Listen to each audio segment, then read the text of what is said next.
अस्सलाम वालेकुम जनाब। आज आदिल अली के साथ आदिल अली आपकी खिदमत पेश है। मुल्क में इमरान खान के सिवा भी कई और मसाइल हैं। पाकिस्तान में और भी इदारे हैं, और भी वजारतें हैं, और भी अमूर खारजा हैं, अमूर दाखिला है, अमूर सल्तनत है, अमूर मईशत है, इकनॉमिक्स की मिनिस्ट्री है, और भी दीगर कई मामला हैं। हम सिर्फ इमरान खान पर बात करके इमरान खान की अहमियत बढ़ाने के सिवा कुछ नहीं करें। जबकि आपको यह नहीं पता कि पाकिस्तान के नौजवान वज़ीर ख़ारिजा बिलावल भुट्टो ज़रदारी ने पाकिस्तान को आलमी दुनिया में, आलमी बिरादरी में किस ऊंचाई पर ले जाके खड़ा किया, जहाँ पे पूरी आलमी बिरादरी इस वक्त बिलावल भुट्टो ज़रदारी की तरफ अपनी निगाहों का मरकज़ की हुई खड़ी हुई है कि Bilawal Bhutto Zardari has emerge as upcoming the leader of the world. Pakistan की तरफ अगर आज की दुनिया में, आज की डेट में दुनिया देखती है तो वो बिलावल भुट्टो ज़रदारी को पाकिस्तान का मुस्तकबिल तस्वर करती है और इस बात पर यकीन रखती है कि बिलावल भुट्टो ज़रदारी पाकिस्तान को खारिजा उमूर में, बल्कि दुनिया में बीइंग पॉलिटिकल लीडर पाकिस्तान को एक नई शनाख्त दे चुका है। अगर आप याद करें, इमरान खान साहब का जो दौर हुकूमत था तो उन्होंने एक बदतरीन खारिजा पॉलिसी के तहत अपने दोस्त ममालिक के साथ जो उन्होंने बदतरीन ताल्लुकात रखे, या उन्होंने जो ताल्लुकात ख़राब करने की कोशिश पैदा की, कोशिश क्या की, उन्होंने अमलन पाकिस्तान को एक आलमी तन्हाई का शिकार बनाया। शाह महमूद कुरैशी साहब की वज़ारत ख़ारिजा आप देख सकते हैं, उन्होंने क्या किया, किसी के साथ एक लंबी डिबेट है, लंबी बहस होगी, वीडियो बहुत ज़्यादा तवील हो जाती है, इतनी सारी बातें जो है वो फिर की नहीं जाती, क्योंकि फिर आपको पता है कि लोग जो अपना गालियाँ वगैरह देने पर उतर आते हैं। फिर हमें लोग बोलते हैं तुम लोग नस्ल दर नस्ल गुलाम हो, लेकिन हक़ाइक़ जो होते हैं वो हक़ाक़ी रहते हैं। बिलावल भुट्टो ज़रदारी इस वक्त आज की दुनिया में, आज की तारीख में पाकिस्तान के सबसे नौजवान और सबसे कम उम्र तरीन वज़ीर ख़ारिजा हैं। पाकिस्तान की तारीख के 37वें वज़ीर ख़ारिजा हैं और उनकी चंद मोटी मोटी कामयाबियों में से एक पाकिस्तान का सबसे पहले ये कि पाकिस्तान को ग्रे लिस्ट से निकाला गया। पाकिस्तान को यूनाइटेड किंगडम ने अपनी high risk list, third world countries की लिस्ट से निकाला।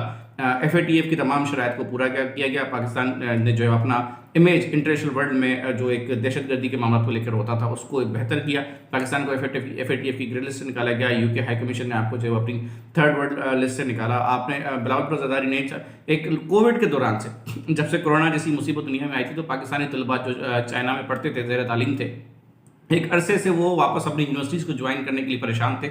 वज़ीर ख़ारिजा जब शाह महमूद कुरैशी साहब होते तो उनसे एयरपोर्ट पे स्टूडेंट्स ने एक इल्तिजा की थी। कोविड के दौरान उनकी वीडियो भी वायरल हुई, तो उन्होंने कहा था कि आई एम हेल्पलेस, मैं कुछ नहीं कर सकता। लेकिन बिलावल भुट्टो ज़रदारी की एफर्ट्स ने उनको उनकी वापसी को मुमकिन बनाया और चाइना में उन स्टूडेंट्स की वापस जो है वो एंट्री हुई और स्टूडेंट्स वापस चाइना को फ्लाई करके गए और उन्होंने वहाँ पर यूनिवर्सिटी अपनी तालीम स्टार्ट की। ये चंद मोटी मोटी बातें। इसके अलावा सबसे अहम बात की जाए तो वो जो लास्ट भी नहीं कहूँगा, बिलावल भुट्टो ज़रदारी ने जिस अहम नुक्ते पे दुनिया की तवज्जो मरकूज कराई वो ये कि G77 कंट्रीज़ में उन्होंने क्लाइमेट जस्टिस के नाम से एक नया मुद्दा उठाया।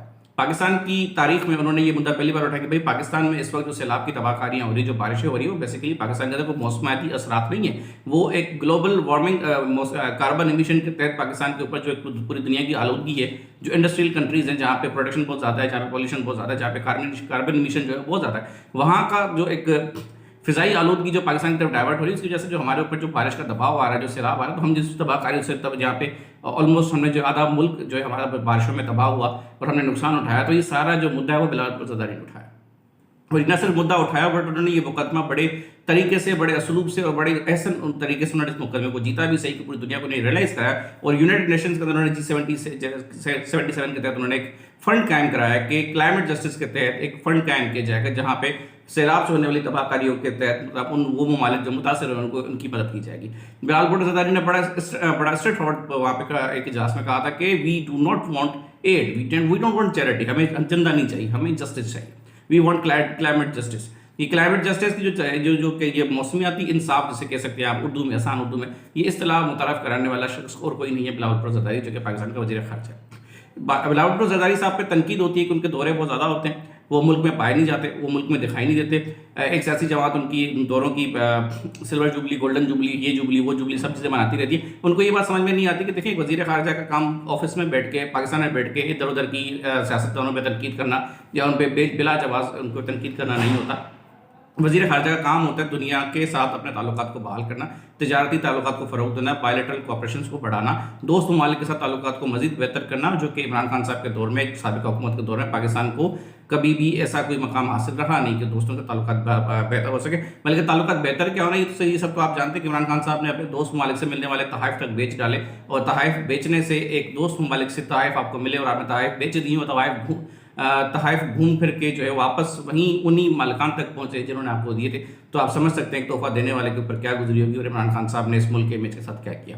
पाकिस्तान जिस वक्त एक आलमी तन्हाई का शिकार था, उस वक्त इमरान खान की तबाहकारियों के मिशन को जब रोका गया, उनको जब हुकूमत से निकाला गया, तो बिलावल भुट्टो ज़रदारी ने अपने नाना के नक्शे कदम पे चलते हुए वजारत खारजा का कलमदान संभाला, और जब से उन्होंने कलमदान संभाला है तो उस वक्त से world is looking at him as a coming leader of the Pakistan, जिनकी पॉपुलैरिटी का ग्राफ इंटरनेशनल वर्ल्ड में आए दिन बढ़ता जा रहा है। बिलावल भुट्टो ज़रदारी सिफारती महाज पे हर तरह से अपने आप को अपना लोहा मनवात बनवाते जा रहे हैं। वो एक कामयाब तरीन वज़ीर ख़ारजा साबित हो रहे हैं पाकिस्तान को। पाकिस्तान अपनी कोई भी शनाख्त जो कि वो इंटरनेशनल कम्युनिटी में खो चुका था, जो वकार खो चुका था, वो दोबारा से ग्रैब कर चुका है और अपनी जगह दोबारा से मुतय्यन कर चुका है कि पाकिस्तान दुनिया में एग्जिस्ट करता है, पाकिस्तान इग्नोर करने जैसा मुल्क नहीं है। बिलावल भुट्टो ज़रदारी ब्लंटली कहते हैं कि उसामा बिन लादेन मर चुका है, बट बुचर ऑफ गुजरात मौजूद है।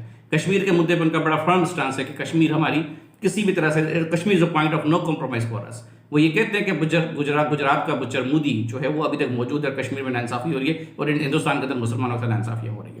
ये सारे मामला अगर हुए हैं, अगर पाकिस्तान को इंटरनेशनल ग्लोबल दुनिया में दोबारा से कोई री इमेजिंग उनकी जो रीस्टार्टिंग अगर हमारी कोई हुई है तो वो बिलावल भुट्टो ज़रदारी के दौर में हुई है।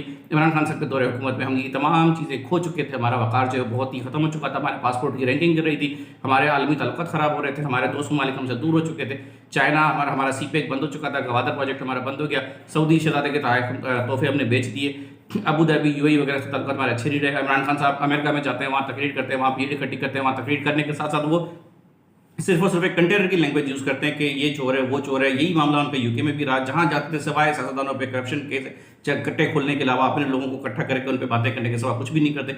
जबकि बिलावल भुट्टो ज़रदारी बाहर जब मुल्कों में जाता तो वो ये कहते हैं कि मैं अपने मुल्क के अपने घर के मसाइल बाहर डिस्कस नहीं करना चाहता। मेरे मुल्क में सियासी मसाइल हैं, आईनी बुरान है, जो भी है वो हमारे मुल्क का अपने घर का मसला है। मैं बैरून दुनिया में सिर्फ पाकिस्तान की नुमाइंदगी करने आया हूँ। मैं पाकिस्तान की नुमाइंदगी करते वक्त मैं अपने घर के मसाइल को आपके सामने डिस्कस करके अपने मुल्क की बदनामी का सबब नहीं बनना चाहता। ये स्टांस होता है बिलावल भुट्टो ज़रदारी का, जो कि निशानदेही करता है कि एक लीडर, एक विजन क्या होता है।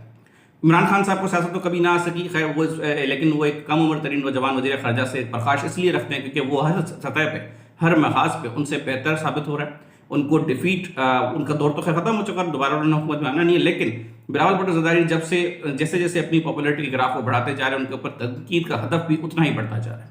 जितनी उनके ऊपर तनकीद होती है, जितने वो कामयाब होते हैं, उतनी उन पर तनकीद होती है। पीटीआई सुबह को उठती है, सुबह उठते से बिलावल भुट्टो ज़रदारी साहब के दौरे गिनना शुरू कर देती है, जबकि हकीकत ये है कि बिलावल भुट्टो ज़रदारी अपने दौरों के अखराजात भी खुद उठाते हैं, अपने ज़ाती स्टाफ के अखराजात भी खुद उठाते हैं और अपने ट्रैवल एक्सपेंसेस, होटल वगैरह सब चीज़ें अपनी खुद बेयर करते हैं। और ये चीज़ें हम नहीं कहते, ऑन रिकॉर्ड मौजूद है, न्यूज़ पेपर्स, इंटरनेशनल वेबसाइट्स हैं। अगर देखें, ये एक दुनिया ग्लोबल विलेज बन चुकी है, अब कोई इन्फॉर्मेशन किसी से कुछ भी नहीं छुपा हुआ। अब तो वो भी सबको मालूम है जो पहले कभी ना मालूम हुआ करते थे। तो ये फेक प्रोपेगेंडा करके किसी के पॉपुलैरिटी ग्राफ को, किसी की लीडरशिप स्किल्स को, किसी के विजन को आप कभी भी मैनिपुलेट नहीं कर सकते। बेहतर ये होता है कि अगर आपको किसी से जीतना है तो अपने आप को बेहतर करके उसे बेहतर साबित कर सके। जब आपको इक़्तिदार मिला, जब आपको बारी मिली, तो बदकिस्मती से आप ऐसा कुछ भी ना कर सके, लेकिन जब एक बंदा कर रहा है और पाकिस्तान को उसका इमेज बहाल करने में उसकी मदद कर रहा है, बल्कि कर चुका है, पाकिस्तान को इंटरनेशनल कम्युनिटी में एक आला मकाम इस वक्त दोबारा से हासिल है, जो कि हम खो चुके थे। हमारी शनाख्त खत्म हो चुकी थी, वी वर कंसीडर्ड नो मोर। इस वक्त भी आप देखें पाकिस्तान मुआशी बदहाली का शिकार है, और वो इमरान खान साहब के किए हुए IMF के मुआहदों के तहत है। लेकिन वज़ीर ख़ारजा बिलावल भुट्टो ज़रदारी इस पर भी उन्होंने अपने बड़े कंसर्न शो किए, बट अगेन हमारे दोस्त ममालिक से हमारे ताल्लुकात बहुत शदीद बेहतर हो रहे हैं। We are working over trade relationship as well. हम इन्वेस्टमेंट्स पे बात कर रहे हैं। कई ऐसी चीज़ें हैं जो कि वज़ारत ख़ारजा के तहत हो रही हैं, लेकिन मीडिया या मेन स्ट्रीम मीडिया आपको कभी भी शो नहीं करता। जबकि बिलावल भुट्टो ज़रदारी अपने आप को बतौर वज़ीर ख़ारजा कामयाब तरीन वज़ीर ख़ारजा साबित कर चुके हैं, और वे दुनिया को साबित कर चुके हैं कि वो आने वाले मुस्तकबिल में पाकिस्तान की सरबराही भी करेंगे, पाकिस्तान की नुमाइंदगी भी करेंगे और पाकिस्तान की उम्मीदों के तर्जुमान भी बनेंगे। Thank you so much.